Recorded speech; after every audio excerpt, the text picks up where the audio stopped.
I was dialed in last night, Nicholas. Absolutely dialed in. Doing My what? combined score at Topgolf last night for the 2 games that we played, I single-handedly scored more points than 9 out of the 30 teams in our Topgolf league. Oh, wow. Yeah, Jeez. Good for you. dialed What's the in. secret? Absolutely dialed in. Aim for the green target.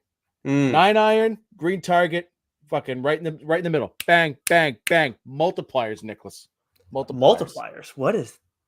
Are you Yeah. playing actual golf or what is this? I'm getting ready for golf. You and I, we're getting ready. We're gonna play a round in June. I'm looking forward to it. I'm gonna be treated to some Portuguese cuisine Yes, and the you art are. of stealing. Okay. All right. I don't Come think on, we I hope need to go there. is Corey listening? My I don't guy. know, but we don't need to He's go there. We don't need to he's, he's go there because he's teaching me some things. I've yeah, learned a lot. I've learned a lot. yeah. Okay, let's not go there. I knew you were gonna do that. I knew it. Joe is so predictable, unbelievable. Do the roll the intro. You know what? No, listen. Before we roll the intro, because you don't tell me what to do. Because last time you told me what to do, you fed me false information. You should do this on the show this week because the trade's dropping this week. It's not dropping this week, Nicholas. Oh, Yeah. yeah, that's right. So, yeah. Ladies and gentlemen, boys and girls, listeners of all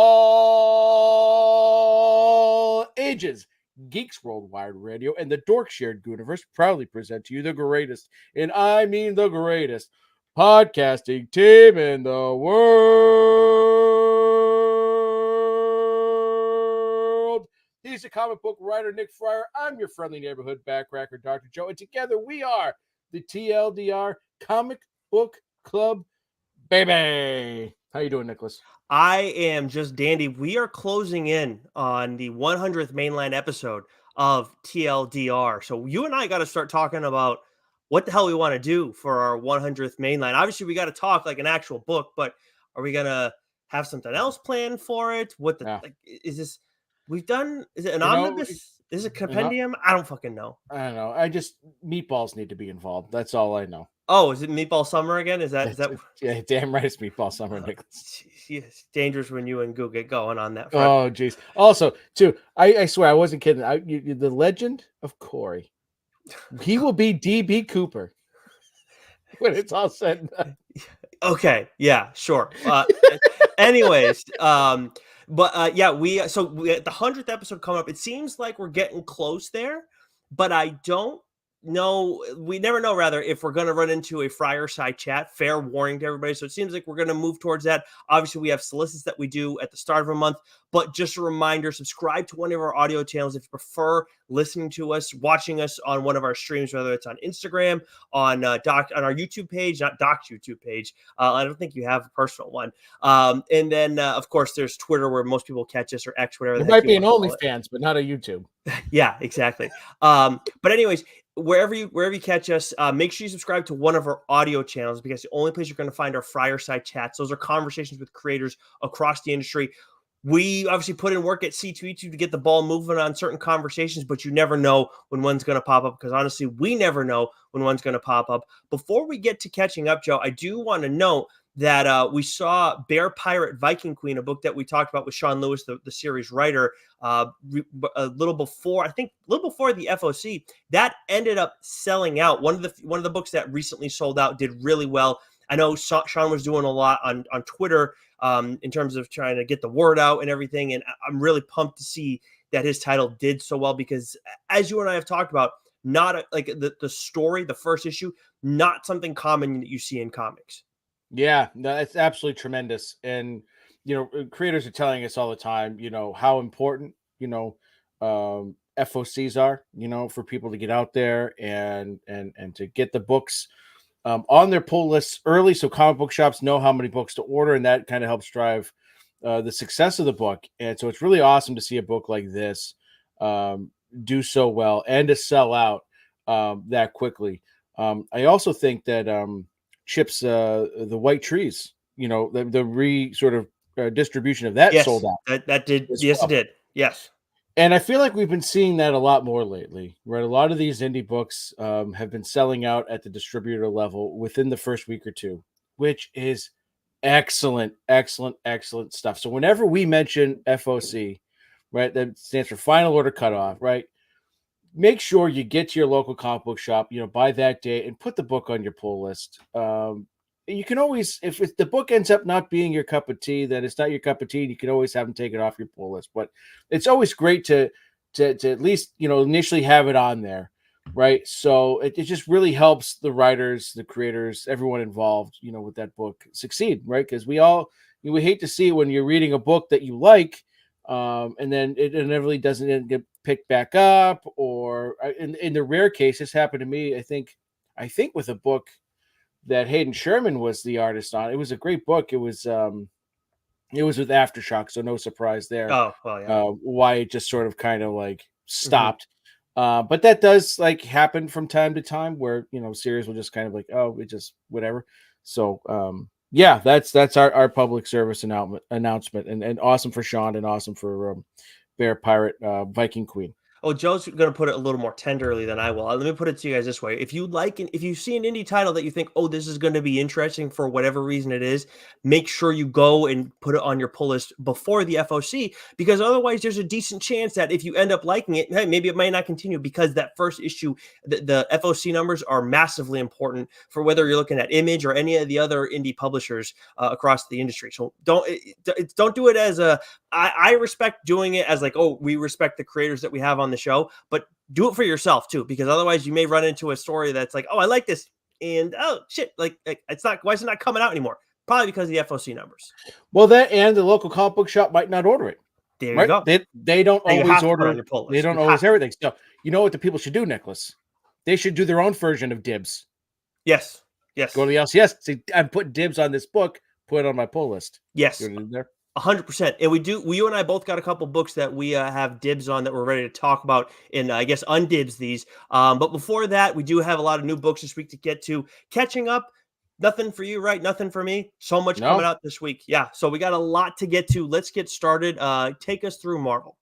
All righty. So the week of our Lord, May 8th, 2024, from Marvel, we have The Amazing Spider-Man, issue 49, Venom, issue 33, Wolverine 49. Did you read it, Nicholas? I did. Yes. I'm pretty sure I read every book this week. Yeah. Surprisingly, I got to everything today. Tremendous. Now we found out that the next issue is going to be the end of the Sabretooth War.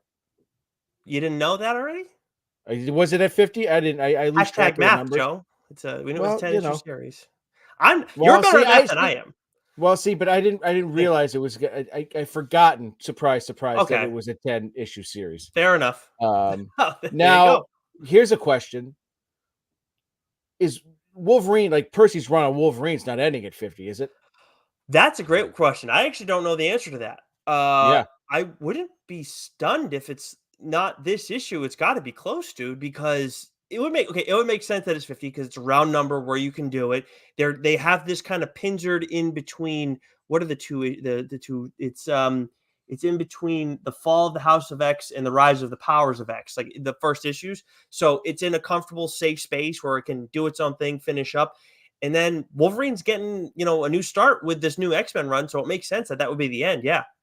Yeah. God, I hope not. I just love Percy writing this book. I mean, he's been at it a lot, 50 issues. That's fucking tremendous. Yeah. Right? It's a great, he's done a great job. He's had a long run, especially in this era of comics, but I agree with you. Like it's unfortunate that it'll come to an end, but honestly, he told us that he had some what was it? I forget what the title of that Wolverine event that he had was called, but that was a massive event for him.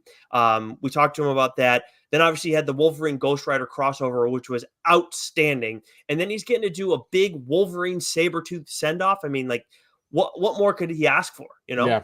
I'm sure he had plenty of other stories, but yeah, we should look into that. But I will say, he was at the Marvel retreat, so we know he's got more stuff cooking. Oh, I didn't realize that. That would be great. If they retained him for this next run, I still think he'd kill it. I still think it's very easy to do that. Yeah. So we should look into that. But yeah, Wolverine 49, keep your peepers popped. Fantastic Four, issue 20.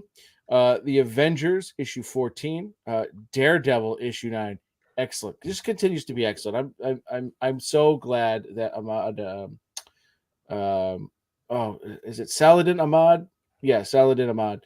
Um, I'm just so glad that like it worked out, like where I can continue to read Daredevil and enjoy Mhm. it, right? Because you just never know. A new writer takes over a series. You Sure. don't know, right? I mean, unless like it's a creative team that you're very familiar with. So, um, But you yeah, never want to be Saladin Ahmad. the guy that follows the guy. Like you It's never tough. It's want to do tough, that. but he's done a bang up job. I enjoyed this issue very much. It's awesome. Doctor Strange issue 15, Darth Vader issue 46. That's another book that's been going on for a very very long time.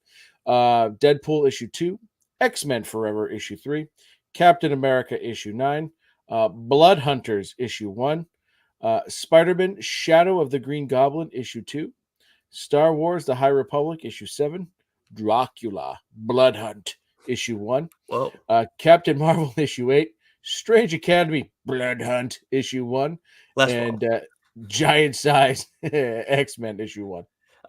Then we go over to DC. We got Batman 147, Poison Ivy 22, Birds of Prey issue 9, Shazam issue 11, The Boy Wonder issue 1, Kneel Before Zod issue 5, Suicide Squad Kills Arkham Asylum issue 4, and Batman Scooby Doo Mysteries issue 5.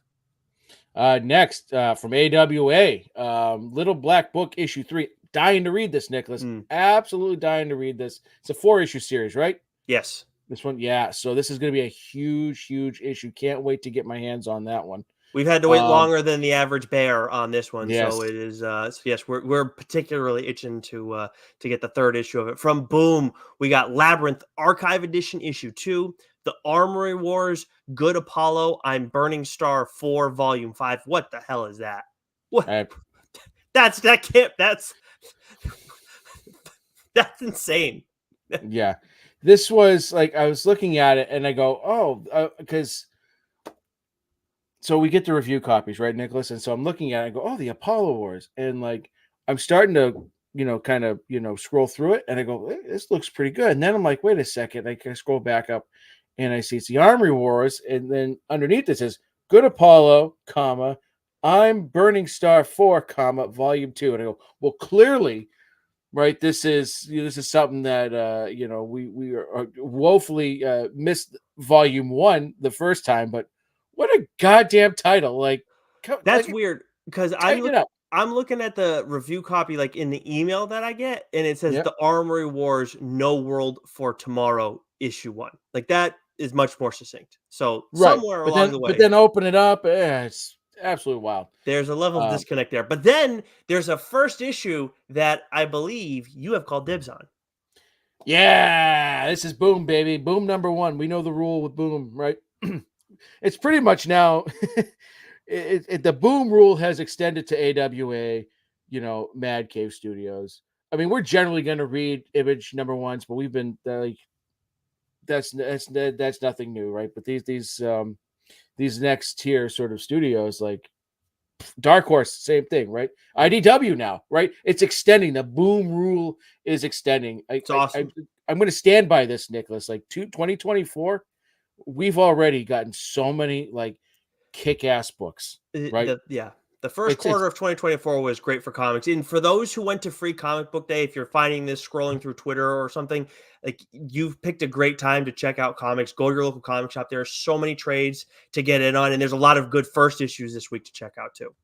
Yeah, so Boom issue 1, Crocodile Black. This is written by Philip Kennedy Johnson, with art by Somanth Paul and Patricio Del Pecci. And man, this is what I love. It's you open it up, right, and it's gritty. I love the art style. It's got that really cool gritty art style, and there's a theme to some of the books I'm going to be talking about today, and then the book I'm talking about today. I don't know what the hell's going on lately, but these writers are really writing some emotionally gut punching books.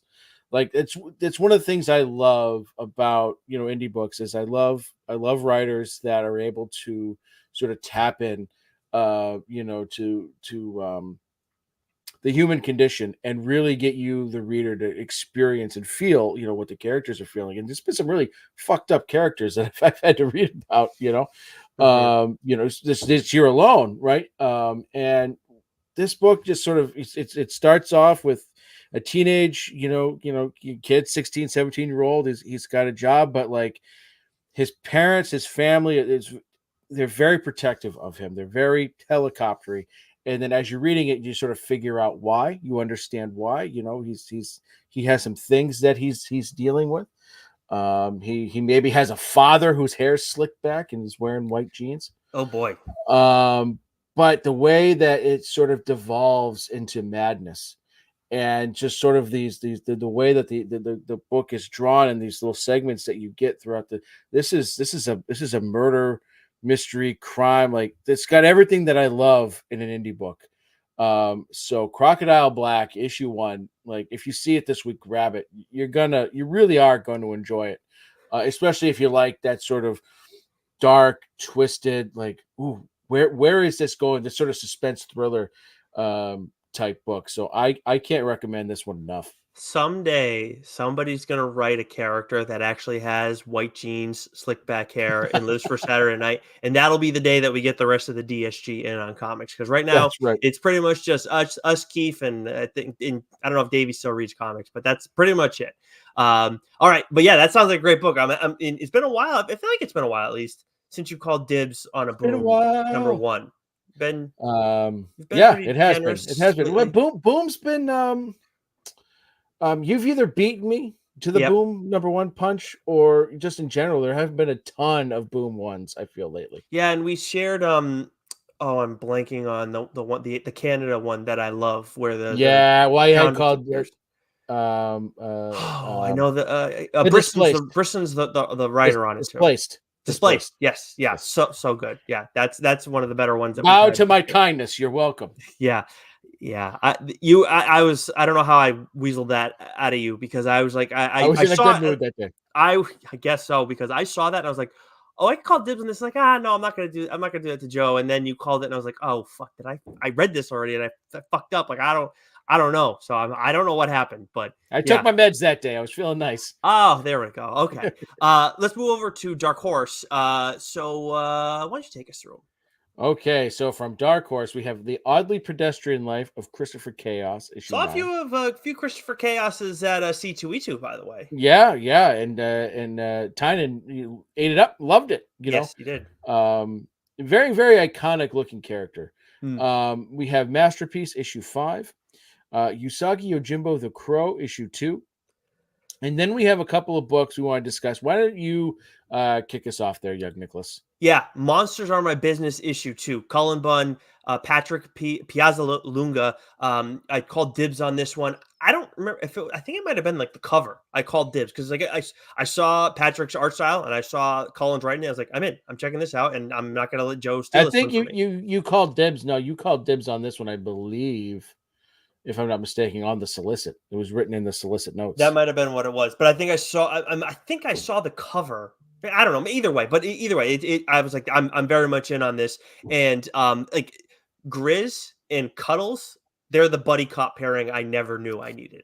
And it's I know that's like I never knew I needed is like a cliche kind of at this point, but it's really true with them. You got this one big burly dude who's a total badass, and then you got this little koala who's in the middle of issue 2 flipping the bird at one of the big bads that they're fighting. I just like awesome. Cuddles absolutely makes that pairing, but this is like fast moving. They're also able to incorporate some world building into this issue. I think these first two issues have been outstanding. Really strong finish to the second issue too. I'm sure this is written to be 4 or 5 issues long, something to that effect. But if this doesn't have a second arc, I'll be stunned, because this team, these two, and there's other people that are part of this team too, but this pair of Grizz and Cuddles, they absolutely kick ass. So Monsters Are My Business, issue 2. Maybe you can go and find a first issue. Maybe I don't know if there's a second printing for it, but definitely go check this out. If you like stories like I Hate Fairyland, or if you like some of what Tony Fleece has been doing, Stray Dogs, now Uncanny Valley, like some of that cartoony art style, get in on Monsters Are My Business, because it's a lot of fun. Which one of us is Cuddles and which one of us is Grizz? I mean, one of them's significantly shorter than the other one, so that's kind of where I went in my head. But I mean, you could be Grizz and I could be Cuddles. Is the short one Cuddles? Yeah, the short one's Cuddles. Yeah, I feel like I'd be Cuddles. Okay, you can be Cuddles and I can be Grizz. Yeah. You Yeah. you know what? You're more likely to throw the bird at somebody, so I will grant you that. So there you So go. my daughter, sidebar, she says sometimes people stick up their middle finger and their thumb out, and it means a bad thing. And I said, "Oh, where did you hear that?" She goes, "Oh, I don't know. Did you learn that at school?" I just know, Dad. There you go. I don't ever do it. I've never flipped the bird off, dude. That's like the one thing I haven't done. Like I swear, like a Sure. goddamn Every time pirate. I step into your house, the first time I swear, I'm like, shit, sorry. And then you're Yeah, like, you swear in my house more than me sometimes. oh no, the truth comes out. Shit, damn it. But I definitely I swear was more on this like, podcast. oh no, so I wasn't gonna push. I was gonna okay, well, you let it be. But anyways, yeah, Yeah, I don't remember that. It's not. But that's fair. I've never seen you do it either, quite yeah. honestly. But but when Cuddles does it, it's definitely badass. And also make sure you mention your daughter appropriately. Instagram star, because Oh yeah, yes, her little Mm, May the Fourth be with you post that was yeah, yeah. yeah. People So follow that. we have a MetaQuest VR set, and so she saw me play because I can cast it onto the TV, and I was playing, Darth Vader. I can't remember the actual name of the game, but she wanted to play the game. Now the game's a little, little too much, but you can do lightsaber training. So I let her do the lightsaber training. She absolutely loves it. Nice, nice. That's awesome. Now we got another Dark Horse title that we both read, but I know you wanted to dig into it specifically from our friend of the show, Bartosz Stibber and Corrado Mastantuono, The Witcher Corvo Blanco issue 1. Yeah, it's a blonde. I think it's Bianco. Check Oh it. yeah, that's Yeah, I, yeah.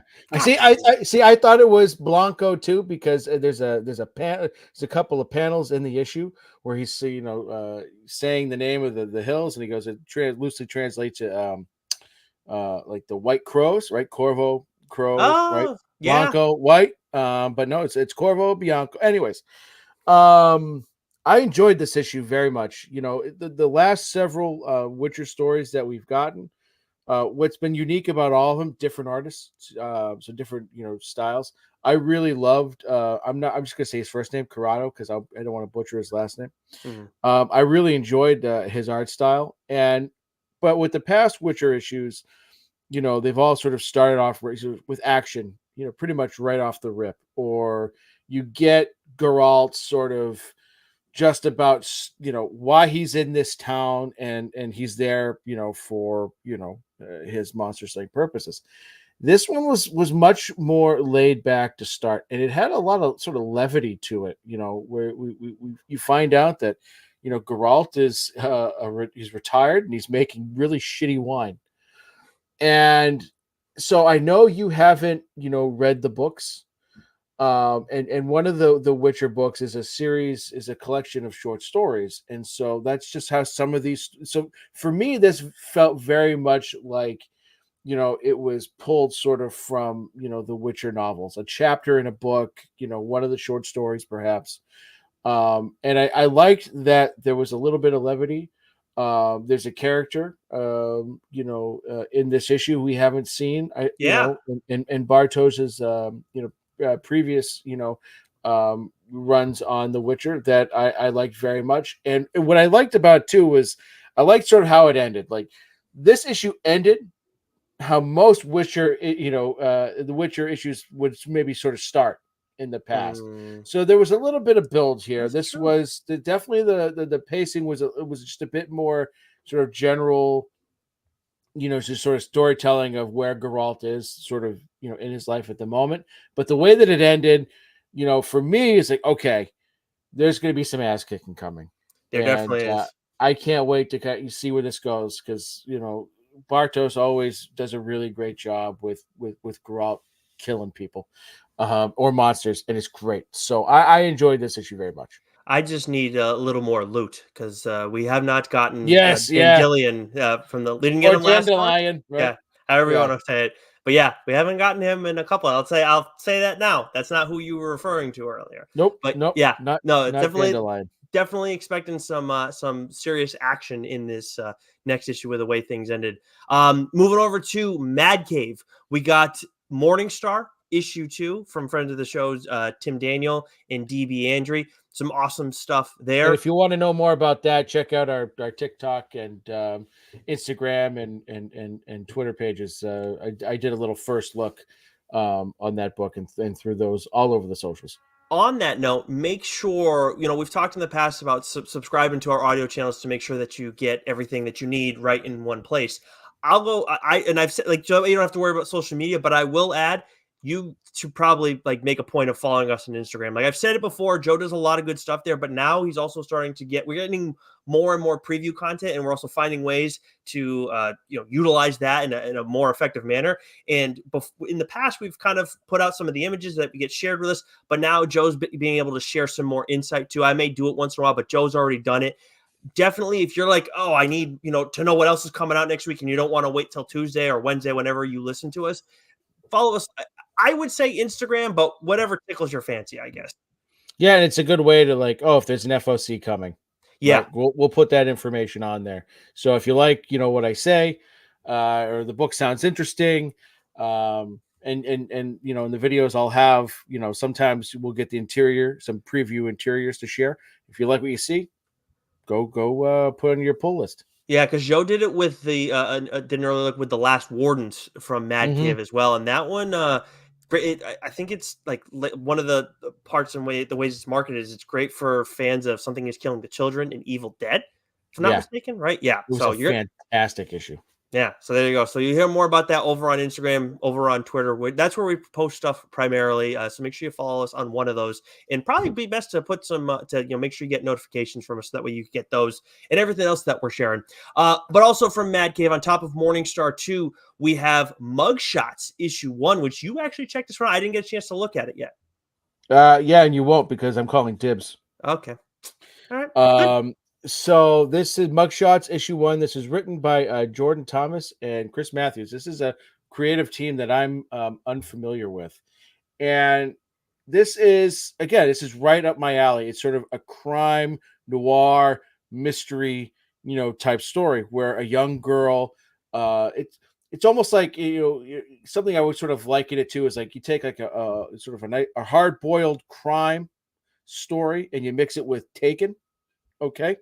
Where we have a young girl that's kidnapped, and so the mystery then becomes, we got to find her, and some seedy characters are brought in to help find her. So this was an excellent issue. I don't want to say too much, spoiler free since 23, and but like I really enjoyed the story. But what really surprised me was the art style by Chris Matthews, because. And I don't say this is not a negative at all, because it was very simplistic. But that's what pulled me in about. That's what drew me in. The colors were very, monochromatic. It was like blues and blacks, orange and blacks. There wasn't, it was not like, some, a Dan Mora drawn book, or a Hayden Sherman drawn book. With there's a lot to take in, but it was because I feel like saying that it was simple is, I don't want that to come across as insulting. It's not. I loved it. It was just something about it, like Blue Book, that James Tynion is writing. It's very similar to that art style. It's almost sort of like I don't know if Art Deco, is the right term or phrase, but it's very unique, and I loved it. And you combine that with the great story and these a whole cast of characters that there's not really a good guy, in the group, but you're still like, one of the main characters is Con Man, and we don't know a lot about him yet. But that's my guy. I'm rooting for that guy. Ooh. Because ideally I want him to solve the mystery and the disappearance of the young woman that gets taken. So Mugshots, like, man, we've been getting more and more Mad Cave review stuff. I am pumped, right? Because like I said before, it started with Boom, and then it's AWA. This is Dark Horse. It's IDW. It's Mad Cave, right? The content that we're getting over the past 6 months has been incredible, Nicholas. Yeah, Absolutely it really has been. It really has been. And it's not that we're not done talking about Mad Cave for this week either. The Devil That Wears My Face, issue 6. the finale from Dave Papose and Alex Cormack, who we've obviously had on the show. I don't want to dig into it too much because I'm going to talk about it at length on the show. But I will tell you right now, in case you couldn't figure this out already based on what I've said previously, Joe, The Devil That Wears My Face is an all-time horror comic. There is no doubt in my mind about that. And this issue is a great example of what can be done with the medium. Wild ending, massive. And I like, if this was done in live action, like a live action movie or a show, I feel like it would have cost a lot of money, would have been very complicated to pull off. And I don't know if it would have been done well. I mean, you could even say the same about animation too, because I know it gets pricey over there. So, but Devil That Wears My Face, if you missed out on it, I will be talking about it at length on the show. This is definitely something that when, the trade comes out, I'm going to be picking this up and you're going to want it too.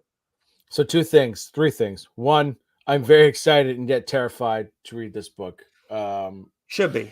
Two, when we were at C2E2, we got to know, the people over at Mad Cave, some of the people there, and we talked about this book a lot. They were very, very proud and excited of this book, and I didn't get to really partake in the conversation too much because I didn't want to have anything spoiled for me. I didn't want to know too much was going on, but I know that you had some great discussions about it, but they were just so very, excited about it. And then I just started talking and I forgot what my you had two other points. I'm not sure what it was, but cut me off. But like, I one thing they did show me that I think I may have mentioned this, but like I saw a page in the in this issue that was just like, what the fuck? And even still seeing it again, it's like, Alex, if you need a space to talk, we're here. By all means, we're here for you, man. Because holy crap, dude, it is insane some of the stuff that he illustrates. I remember now. So, without spoiling anything, Nicholas, come October, we've been kicking around the idea of expanding the horror list book from 10 to maybe 20, 25. If we just kept it to top 10 horror books, would this make your top 10 horror book list? Gut reaction is at minimum it's in my thought process. At minimum, I can't guarantee that it is. That's something. I feel like it. I feel like it's comfortably top 15. No question. That's something. That's something. Yeah. It might be. I don't know if it makes up to 5, but I feel like it could get into 10 to 6 range. But yeah, it. And again, I'm like, that's just on my gut feeling. But it's insane. And again, like Alex is like one of the best horror artists out there right now. Period. Like if he's illustrating a horror story, which. I feel like this is what he's got to keep doing. But if he's doing it, we're going to be interested. It's going to be a fight to get dibs on those titles. Yeah. But I am glad that I had this one because this is very much like my style. So don't typecast the poor man, but you are absolutely correct in that. Yeah, I don't want to do that. You're 100% right. From IDW, moving on, we have TMNT Black, White, and Green issue 1, which I think is one of those like little anthology things that we've gotten across the industry. A lot of it's been Black, White, and Blood, but obviously, or Black, White, and Red. Obviously, Green, we know why here. And then we actually got a chance to get some of these copies. So did you get a chance to peek at Beneath the Trees Where Nobody Sees? I would have done this book this week, but since it's coming out, after we're doing the show, unless something pops up, Nicholas, I will be talking about this book next week. Okay. Excellent. Makes sense. Excellent. Awesome. Yeah. I can't wait for you to talk about it because I'm going to read this thing so damn fast because this is like, I love it. You will read it in one sitting and be like, holy shit.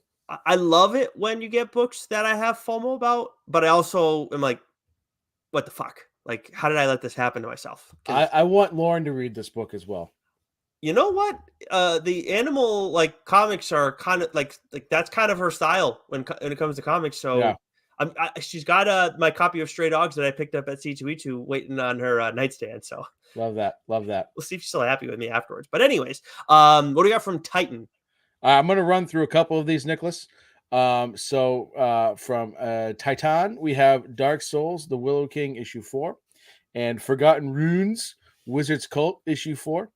From Dynamite, we have Darkwing Duck, Negaduck, issue 6. I feel like we get like this, like we're always saying like this particular issue. It's like Darkwing Duck, Negaduck, issue 6 has come out once a month for the past 6 months.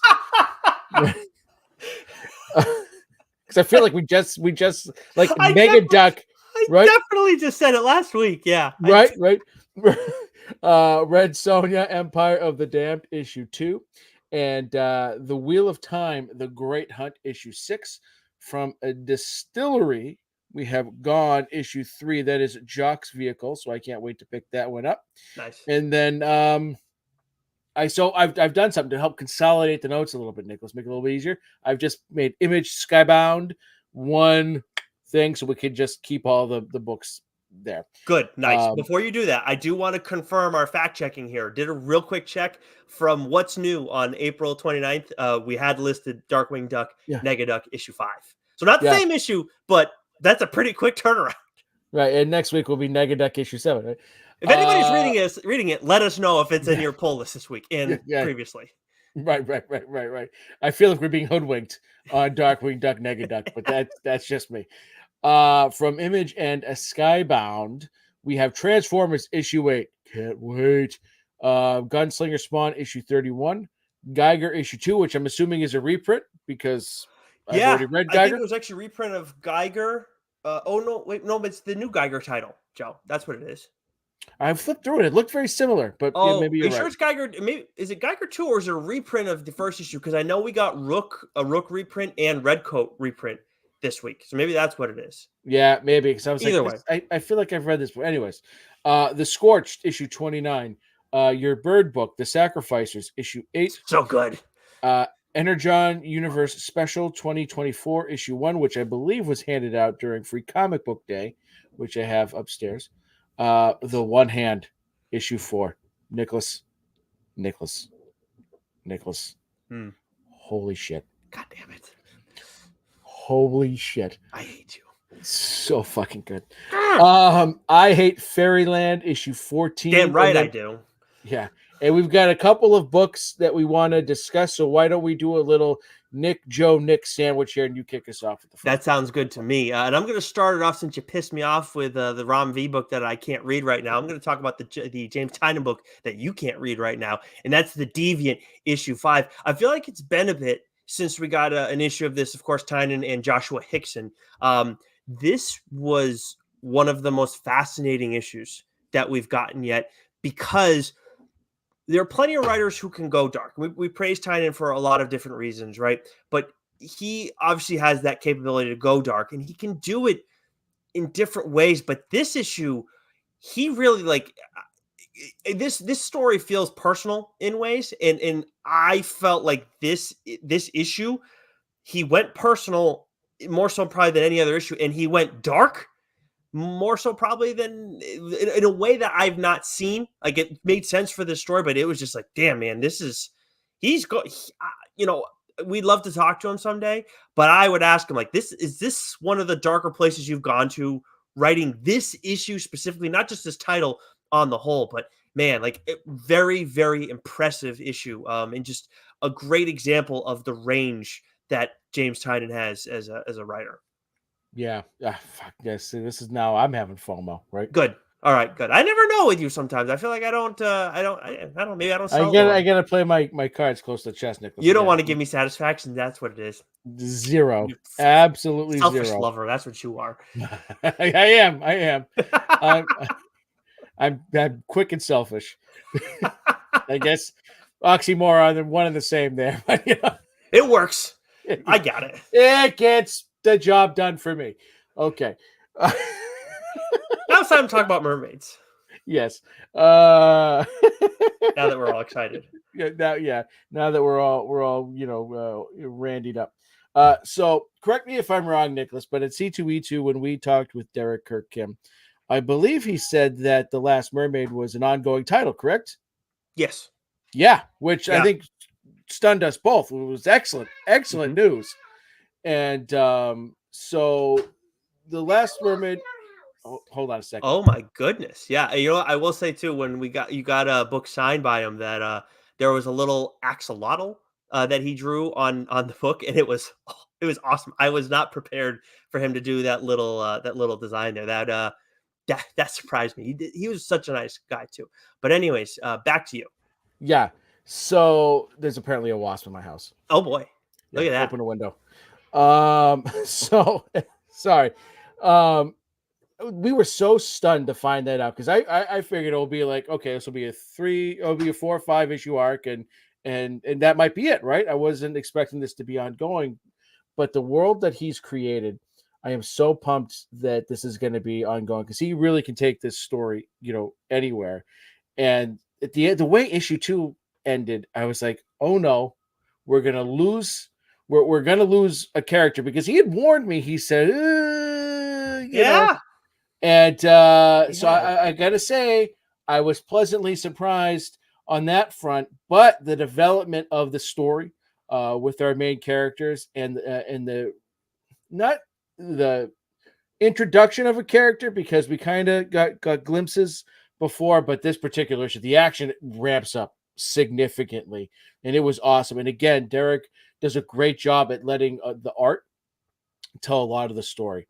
And the art, I just can't stress enough just how gorgeous the art is, in this book. And as I'm reading it, and as I'm going through this particular issue, I'm thinking to myself, this would make a tremendous animated movie, Mm. right? Like we talk about, is it a good show? Is it a good movie? And I know that he said it's ongoing.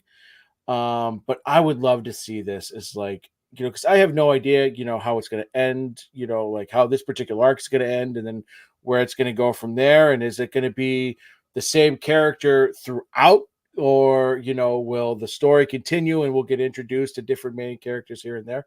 I can't wait to find all of that out and find out what the case may be. But it's just so visually striking that an animated movie would be something I would kill for this title. It would be absolutely excellent. I like the sound of that a lot. Yeah, I like the way you're thinking. I can't wait to read this because I know at the end of the first arc you're going to be talking about this real quick because we do want to chat with Derek some more. Such a nice guy, one of the nicest people that we met at tremendous. C2E2. And then to wrap things up before you get into your title, we have. I honestly I was so happy that I stole this one from you. This was totally clean. Saw it on Twitter. Did it? Buy the book. Some would say. I stole a Scotty Young title from you. Scotty Young, Jorge Corona, your guys. You've talked about them twice on the show for Middle West and what's the Uh oh oh um the I can see the the woman in cover. the haunted house. Yes, with the glasses, I can see it. And Yeah, anyways, yeah, yeah, yeah. Yeah, okay, um, man. John Francois Below is the colorist, and then Nate Picos is the letterer. Ain't No Grave, issue 1. So the second I saw this cover, I was like, I'm not.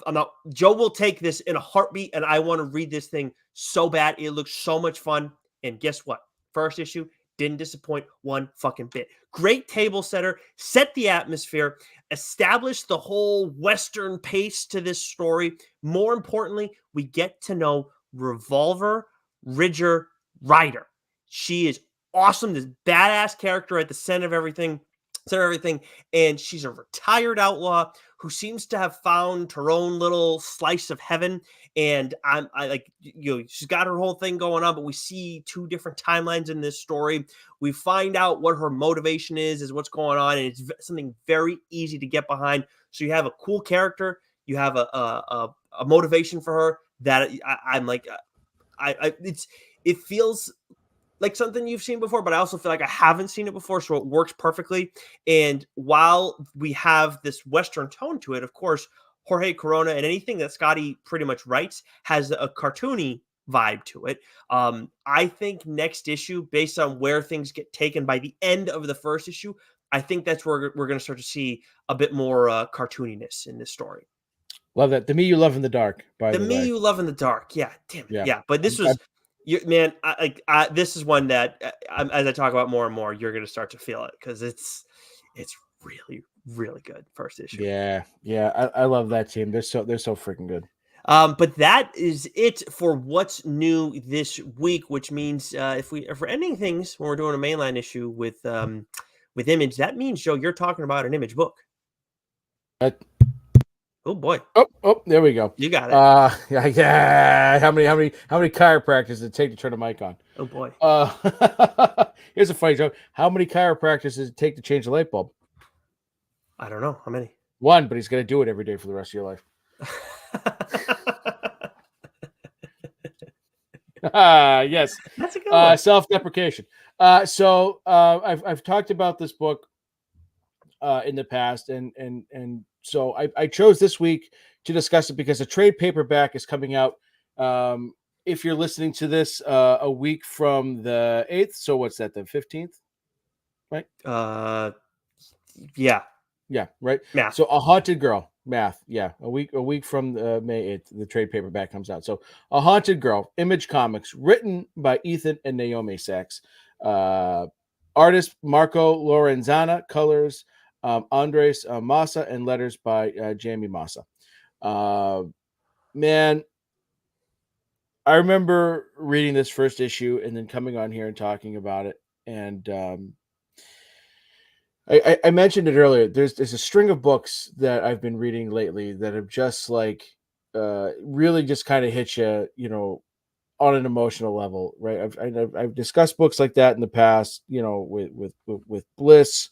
Lemire's done it numerous Baseball. times, right? May's book, holy shit, May's book, and I haven't even discussed his other book that I want to talk about on here, Royal City, right? But A Haunted Girl, reading that first issue, Nicholas, was like, man, we're dealing, with some heavy stuff here. And quick synopsis.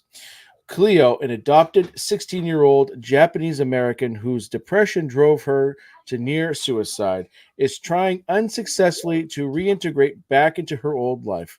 But her struggles are just beginning as she encounters an increasingly terrifying succession of ghosts. Is losing her grip on reality, or is the explanation much worse? Right. So there's a lot going on, in this story. But at first, all you're really dealing with, I should say all you're really dealing with, but what you're dealing with is, because it says in the synopsis an adoptive father, but you don't know that right off the bat. So you're dealing with a father figure and his 16-year-old daughter who is struggling, right? And this is where the writing of Ethan Sachs really sort of is brilliant in the way that you look at the character, you're reading the dialogue, and you feel for that character, right, tremendously. But what he also does really well is you feel for the father, the adoptive father, tremendously, because when you're a parent, there's no greater fear than something happening to your child, right? Whether it's physical, emotional, mental, whatever, right? Because you never want to see your child hurt in any such way, period. And there's a lot of that going on in this story, and especially this first issue.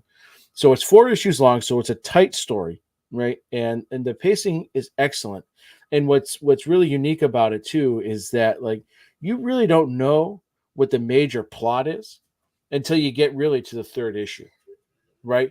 And that's the halfway point, right? So there's a lot that happens. There's a lot of character development in this first 2 issues with flashes of things where you're going, well, that's weird. There's like it says in the synopsis, right? She's got these visions, these hallucinations of ghosts and demons. But there's a point where you don't really know, like, is that just in her head, and where is this story going? And then there's a couple of subtle panels here and there that sort of allude to maybe there's something else. There's more than meets the eye here, but you don't know exactly to what level that is until you get about halfway through. So this is a sneaky, but not so sneaky horror story.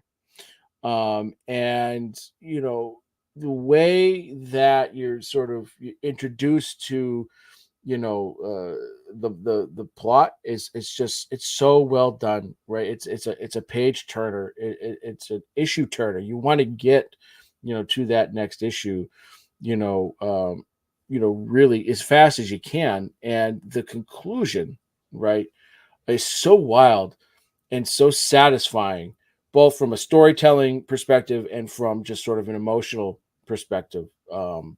Because it's everything you want, because you're rooting for Cleo so hard, because you see her struggles and what she's dealing with, and you want to see her persevere and overcome that, but also like that this supernatural element, right, that creates the horror and the suspense to the story.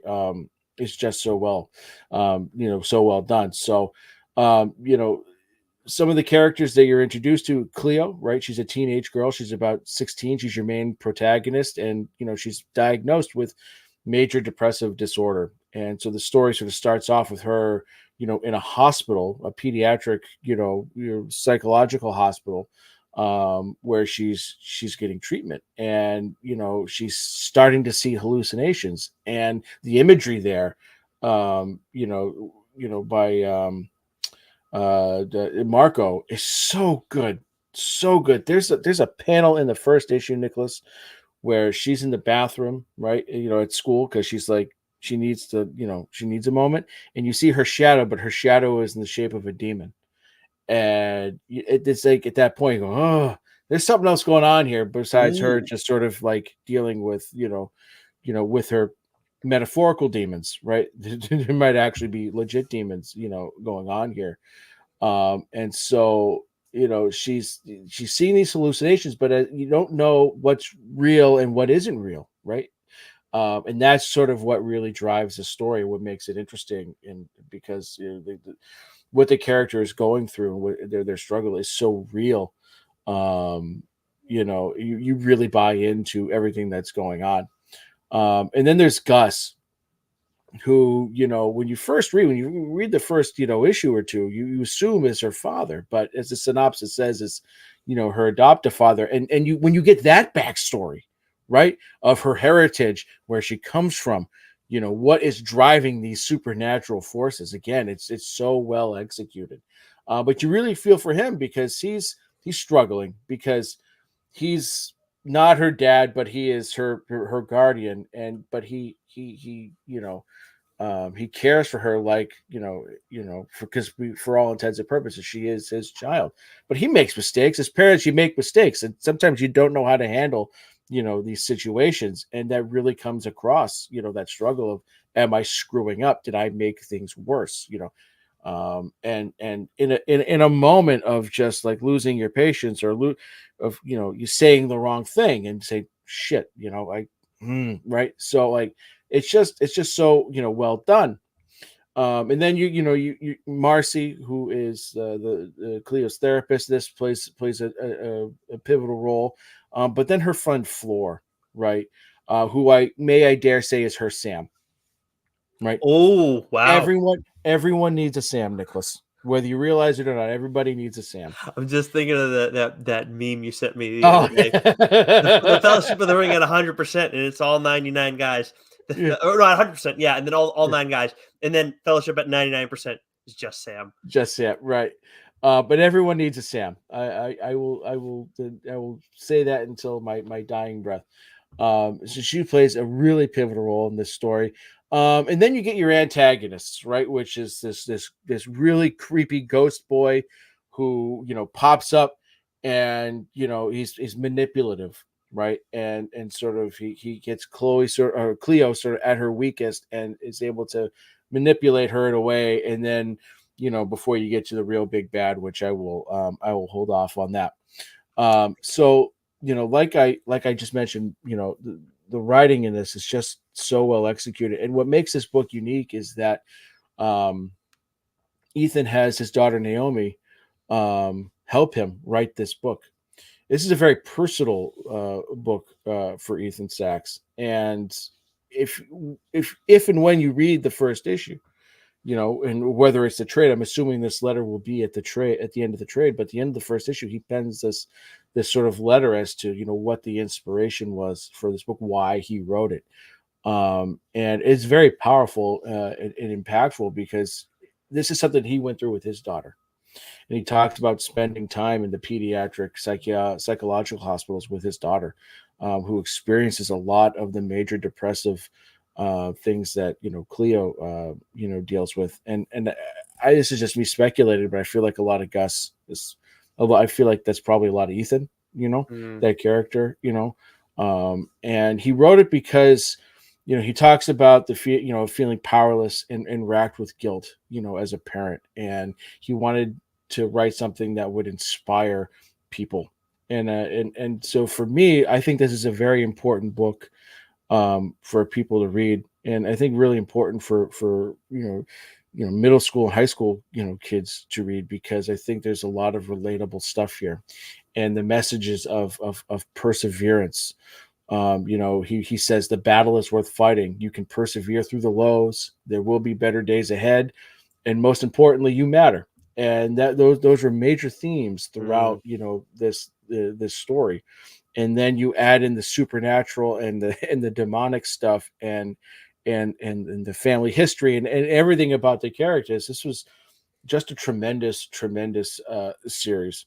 And then the art in it is also just really stellar. It's just really good, and really, I talk about this all the time. The writer's job is to get you to feel all these things, but so isn't the artist, right? Sure. The art through facial expressions, through the eyes. I always talk about that with Werther Dell'Edera, right? His ability to get you to feel and understand what the character is going through just by looking into their eyes. Yeah, It's just it's covering her tremendous stuff. face half the time. Yeah.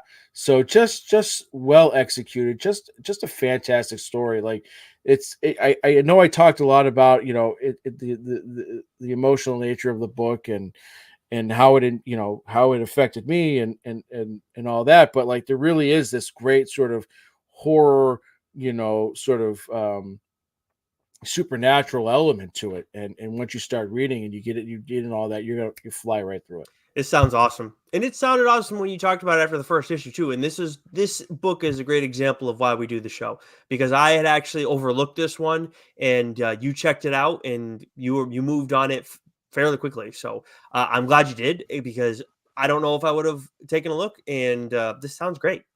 Yeah, I mean, it's excellent, and I think this is a good book for, maybe like eighth grade and up, to read. But kids and people are dealing with this much younger than that, right? And I think it's great for parents to read. This is a great sort of like middle school, high school, age book as well, because I think, the messaging in there is tremendous, and it's relatable, and I think it's important for people to know they're not alone, right? Mhm. And I think that was a big part of Ethan wanting to write and tell this story.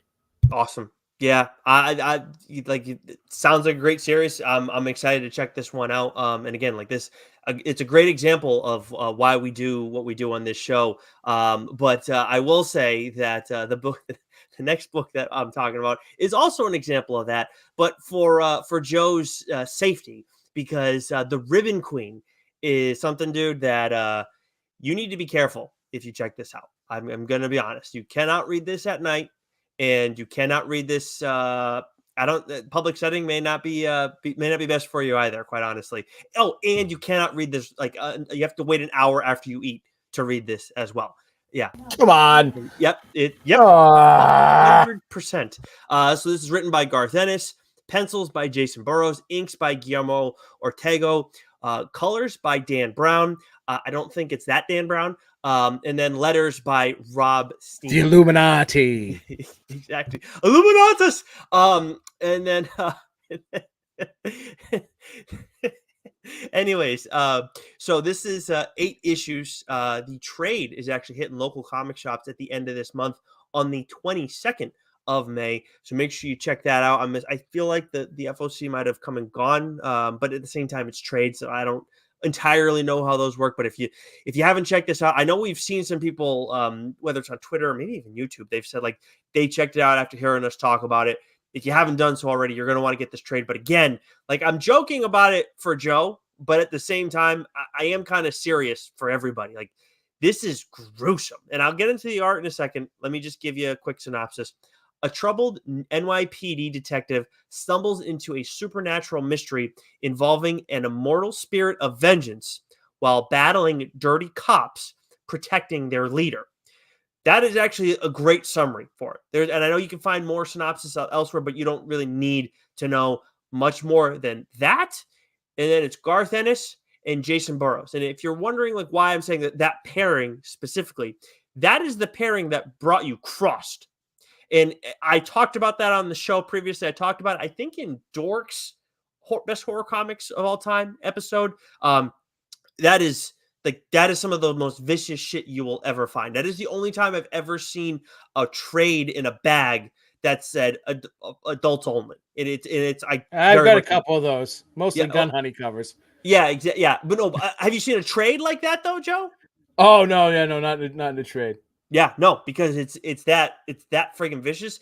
I wouldn't be. That was at the shop that I used to go to when I was living back in Massachusetts. I wouldn't be surprised if they did the same thing with Ribbon Queen, because it is like Jason. Like we talk about Alex Cormack, like going to some dark places. Jason Burrows too. I wonder what it's like for Guillermo or Ortega. I don't know how much of work those two have done together. I'm honestly ignorant to that, but it's like you get these pencils and it's like you have to stare at that and like create detail on all these things with the inks. And then obviously Dan Brown's bringing in the colors, but it's just like, God, like you guys are doing some vicious stuff together. And Garth Ennis is just over here just, oh, yeah, I'll make you guys, you guys are gonna have to draw this, and have fun. Hope you don't have nightmares. But yeah, it's insane. And I mean, just I want to get to the characters, but sticking on the art note too, it's just it's something that cannot be like you joke about sex criminals, where you've ran into those issues where it's like the cover,